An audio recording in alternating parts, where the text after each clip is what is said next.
Hi everyone. I just want to do a quick video on breaking down a Fleet Arena fight. As you all know, Fleet Arena has now has crystal rewards for the top 20 players in your shard, and that's really important because the entire dynamics of Fleet Arena have changed. I have been working on diligently on building up my ships and farming ships in the GW store and also in the Fleet Store, not getting gear from the Fleet Store, which I somewhat regret now that they've moved that gear out. Not getting tune shards from the Fleet Store, even though there's some really great tune shards in there now.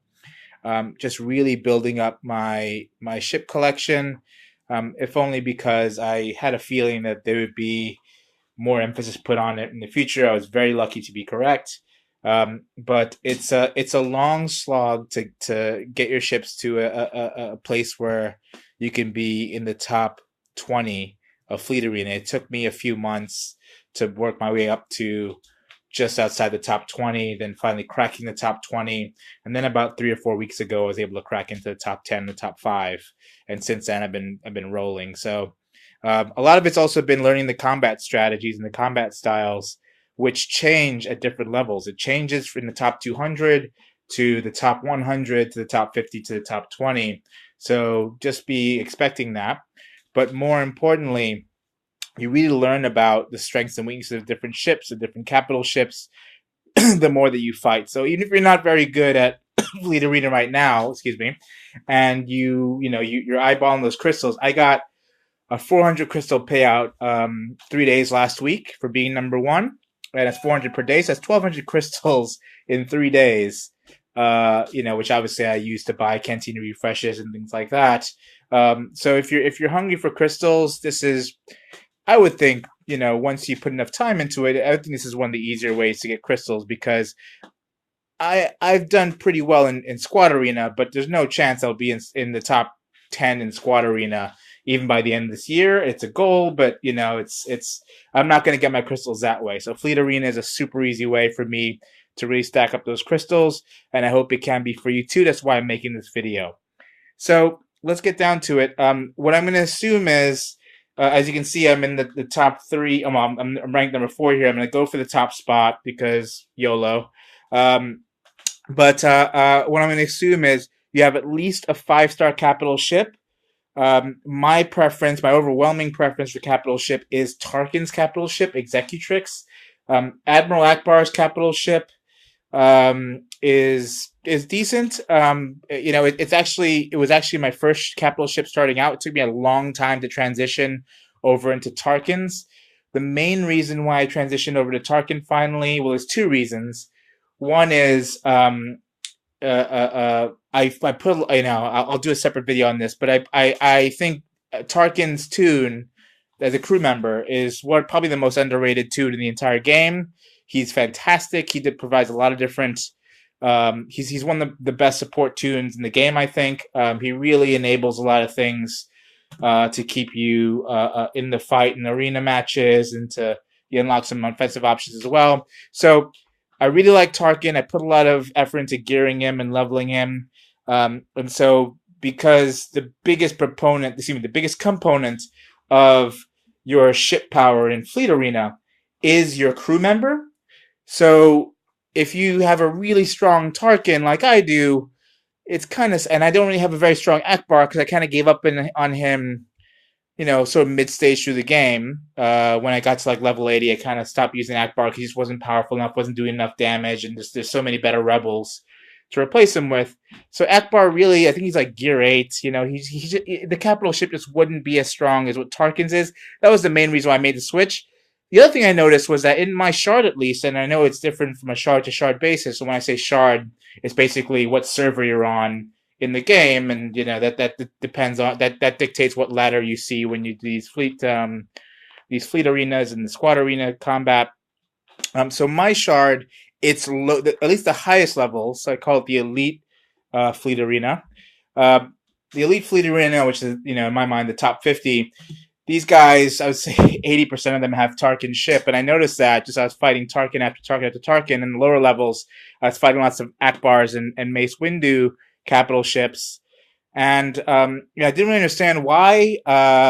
Especially because one of the things you'll notice if you're used to Akbar's ship, and I think you can get a protection heal as well on Windu's ship. I never really used Mace Windu's ship. I actually don't really like it, but I was really used to healing with Akbar. If I got into trouble, one of my tunes got battered by a strong attack, I would look to heal in the next turn. And one of the general observations I have about this game is you have to wean yourself off of healing. I love Barriss Offee. She's a fantastic Jedi. She's super helpful. She does keep you going. If you're struggling with Galactic Wars, farm Barriss, and she'll get you through them because just her heal ability is insane and her Zeta is insane. I wouldn't mind doing her Zeta. It's probably third or fourth on my list for upcoming Zetas. But if you're overly dependent on healing, you're not really going to. If you spend time healing, you're wasting a turn attacking, and let's be honest, this game is all about attacking and all about offense. It'd be nice for it to be more balanced with to have a defensive strategy, but defense doesn't win in this game. It really is offense. So the best defense is a good offense here, and healing is a very defensive position. So my rule of thumb is if your strategy depends on a heal, you have the wrong strategy. But I understand that it's an important ability for Akbar's ship. It is very helpful, but that's part of the reason why I have a ideological problem with running Akbar's capital ship. Again, it's not a terrible ship. It's just it enables that weakness of being overly reliant on healing, and so it was a pretty rough adjustment period for me when I went from being able to heal myself to having one of my ships get beaten up with Akbar, with Tarkin at the Executrix, and not being able to heal, and I would just be like, well, how can I save the ship? I really need the ship as part of my strategy, and I would just lose it. And you kind of have to figure out how to carry on without that ship and continue with the strategy and adapt. And so what I did learn how to do is how to adapt and how to basically plan around who you're going to lose when. As long as you have a plan for anything that happens in the game, as long as you sort of expect it and have a contingency plan for it, you can deal with it and you can handle it. It's not the end of the world. So I am going to take you through a fight that I probably will not win because this guy with Chinese characters seems to have things figured out, and you can tell that just by again you can really figure out how good of a player is just even by looking at their lineup, right? If they have JC in the starting lineup, if they have Ahsoka Tano ship in the starting lineup, they probably don't really know what they're doing. If they have Clone Sergeant, the weaker ships like that. What you see at my level is you'll see a few things constant. One is you'll see almost everyone will have Vader's ship in their starting lineup. I know Skull Eater on the left here does not, but the other two do.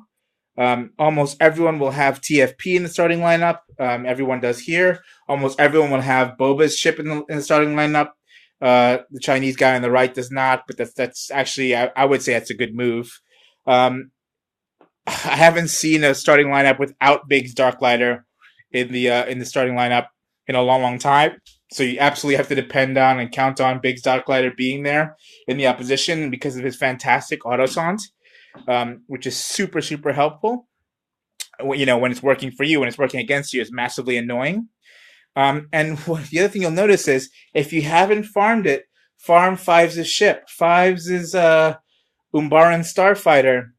I didn't like it at first because his basic attack, when you hit his basic attack, it actually feeds it feeds the target turn meter.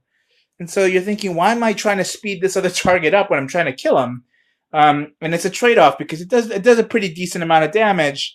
But also what you have to remember is it also gives you defense down and offense down on the target, which far outweighs the turn meter you feed it. Because think about it, if you're speeding the guy up, but you're cutting his damage output by half, he can go 2 more times, and he's still only doing the damage of 1 turn if you didn't hit him with the offense down. So it's counterintuitive why you'd want to use Fives' ship until you really peel back the onion and say, okay, you have to weigh the pros and the cons, and it really is a mixed bag. Which is, the fact the fact that they have that turn meter disadvantage, which you can reduce significantly through leveling up his abilities. It adds a lot of strategy to the game, and if you find a character that has a lot of strategic components to it, it means the character can be extremely dangerous if you can figure out the right strategy to use them well. Tarkin, I think, is a fantastic example of that. A more obvious example of that would be the blue guy. What's his name? Thrawn. Yeah, Thrawn's is an exceedingly complex tune to be able to use in Squad Arena, and because of that, there's lots of interesting things you can do and ways to use him that I'm still trying to figure out myself. That that can mean that he could be an incredible tune for your arsenal once you figure out how to use them. And so I strongly recommend Fives as ship. Again, most lineups I see in Squad Arena and the Elite Arena, in Fleet Arena and the Elite Fleet Arena, have Fives in the starting lineup. And that's a problem for you because he is very tanky, both as a crew member and, the actual underlying tune, and as a ship. And so it's tough to take him down. And you have to plan for that.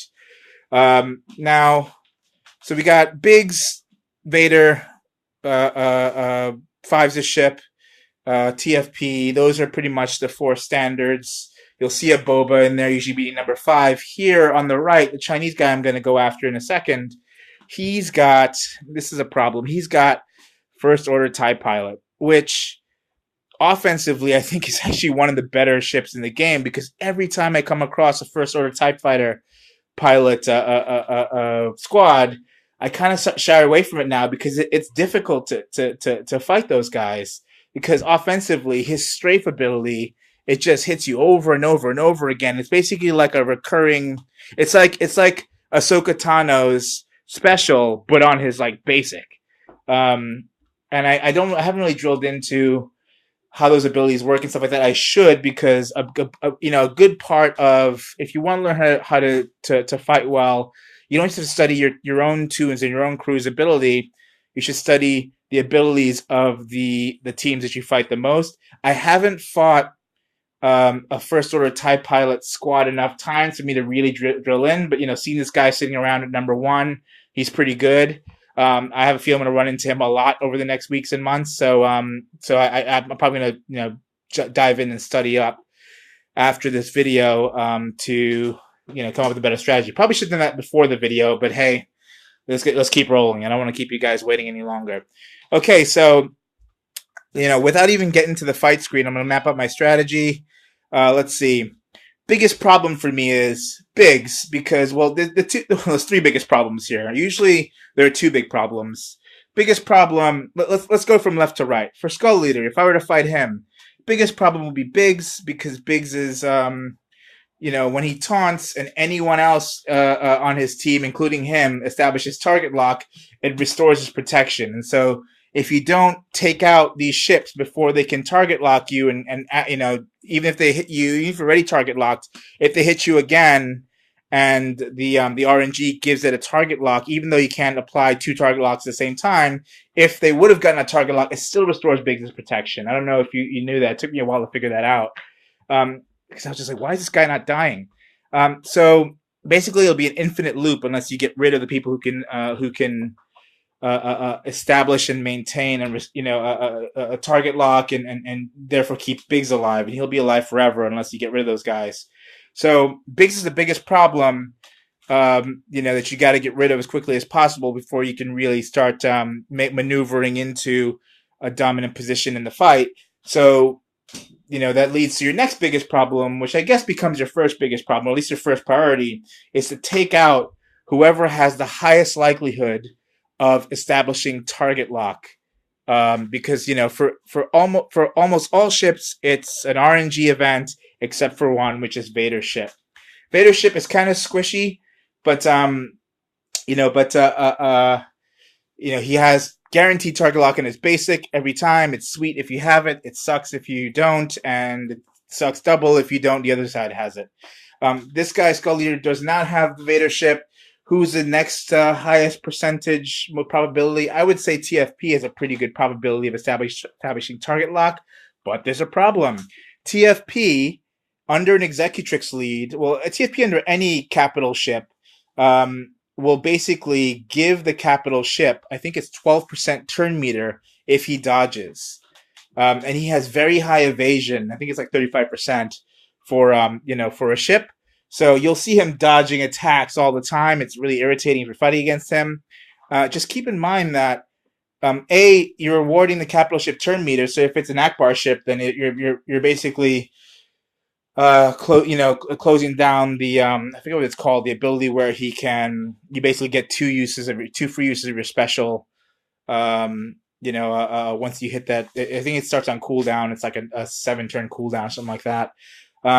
So you want to avoid. You want to know that if you hit TFP or if you attack TFP, there's a high likelihood you're going to hit him, and that also depends on the ship that you're using to attack.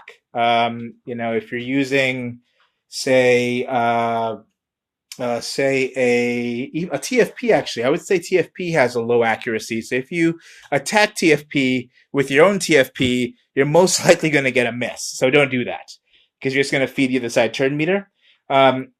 This feeding turn meter to the capital ship is a bigger problem for executrix for two reasons. The first and most obvious reason is because that turn meter bonus, if TFP dodges an attack, is doubled for Empire ships.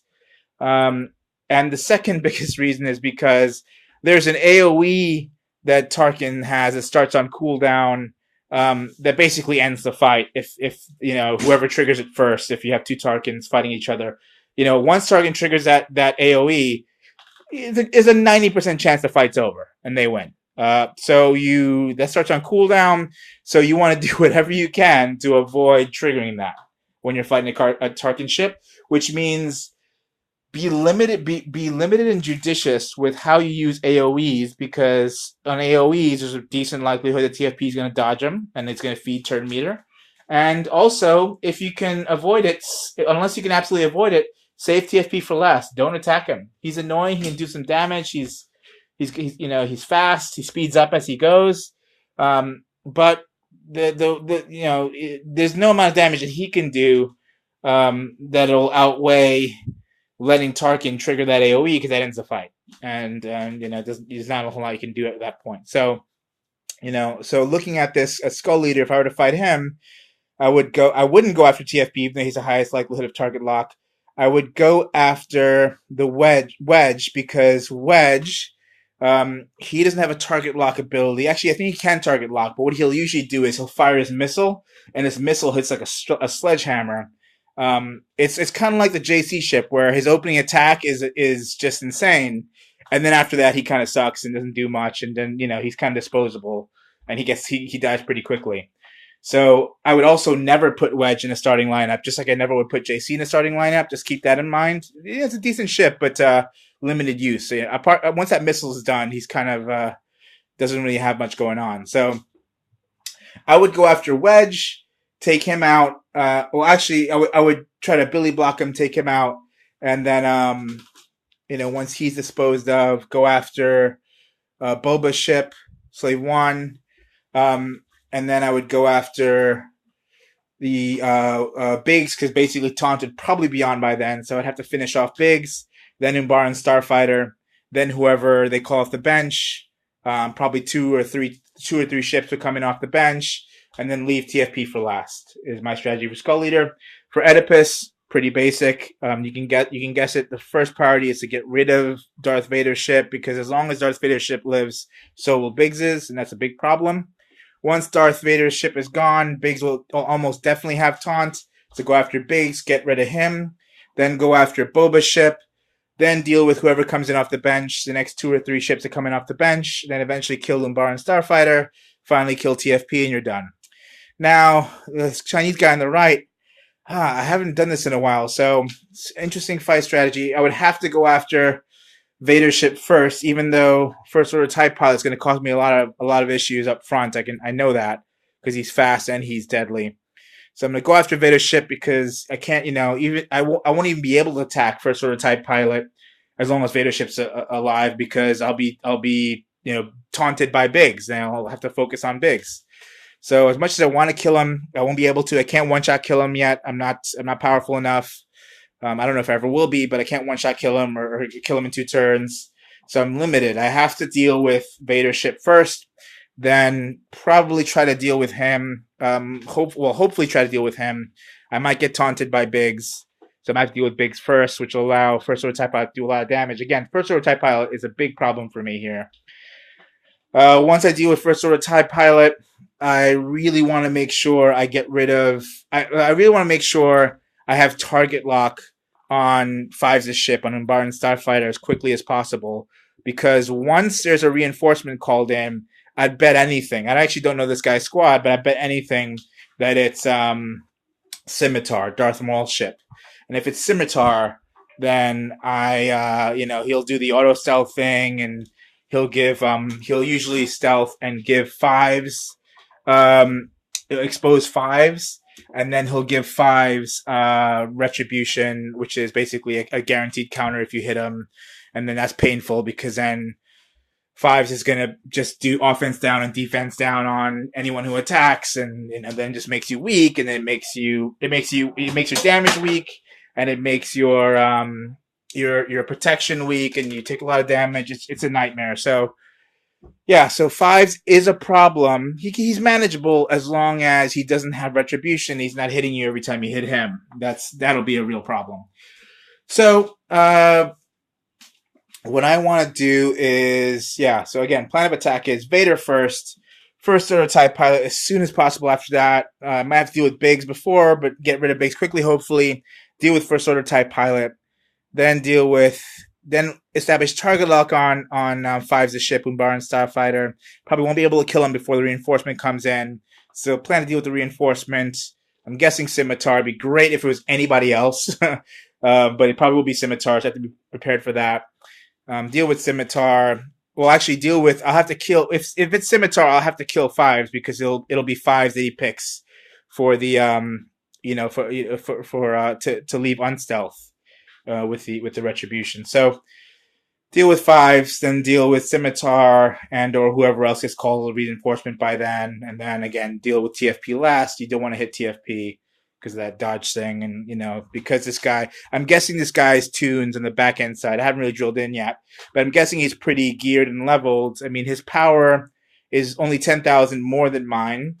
I've beaten people with 390,000 power relatively easily. So power is, ship power is again not a good indication. Just like in regular tune, regular squad arena, it's not a good indication of whether you're going to win the fight or not. It's just a guideline. I know that if he has higher power than me, that means that he has better geared tunes than me in a few different areas. My Tarkin is actually only gear 9, I think. I'm very close to gear 10, but I gotta get on that. So that's probably gives him the edge here. So again, you don't want to use galactic ship power as an indication, but I'm guessing that this guy's going to be tough. He's going to be tough to beat. Let's just dive into the fight. It's enough talk. Let's dive into the fight, and I'll walk you through the step by step. Sorry, this video is going on a lot longer than I expected it to be, but I wanted to. I hope the extra information is useful. So you see my starting lineup. We got Biggs in the top left, Vader in the middle, Geo Soldier. I just can't get myself weaned off of Geo Soldier. I know he shouldn't be in my starting lineup, but I love him. He's super powered. He's the easiest tune in the game to farm. Let me repeat, the easiest tune in the game to farm. You'll get him 7-starred quicker than you can get any other tune 7-starred, guaranteed. And he's also, I think, the easiest statistically to gear. So his ship is usually super powerful if you pay him any attention at all in the game. I think it's a big mistake that a lot of people don't have Geo Soldier level 85, 7-starred, and at least gear 9. You can have him gear 10 pretty easily, and gear 11 relatively easily. So which makes his ship super awesome. I think he's gear 11 on my account. So I'll explain other reasons why his ship is kind of slow, but he's super useful because he comes in for assists all the time. I'll explain more as the fight goes on. TFP mainstay. I used to have him on the bench. That's really stupid. Don't ever keep him on the bench. If you're not gonna have him in the starting lineup, don't play him at all. Um, it's just wasted. But I think you definitely should have him in the starting lineup. And of course, five's a ship Umbaran Starfighter again because it's a mixed bag on pros and cons. But overall, the pros far outweigh the cons. On the off the bench, I have Slave One. I have Ahsoka Tano's ship. I need to replace Ahsoka Tano and JC's ship with better ships in the long haul. I'm looking for Scimitar and maybe wedges for that missile. But I have the dispel ability with Fives' ship, so that's what I was using Ahsoka Tano. She used to be my starting lineup for the dispel whenever I'd get taunted by Biggs to use her special to dispel. But Fives' ability to dispel is much better because you can use the dispel and it's basic if the ship is target locked. So we'll go into that as the fight goes on, but that's my overview of my team. It's not the best team, but again, I'm top five because I have a really good strategy and I have plans for how to deal with things when they go wrong. And again, the most important thing is to have is to have a strategy at all. Just know what you plan on doing if things go wrong, and how things expect the worst, I guess.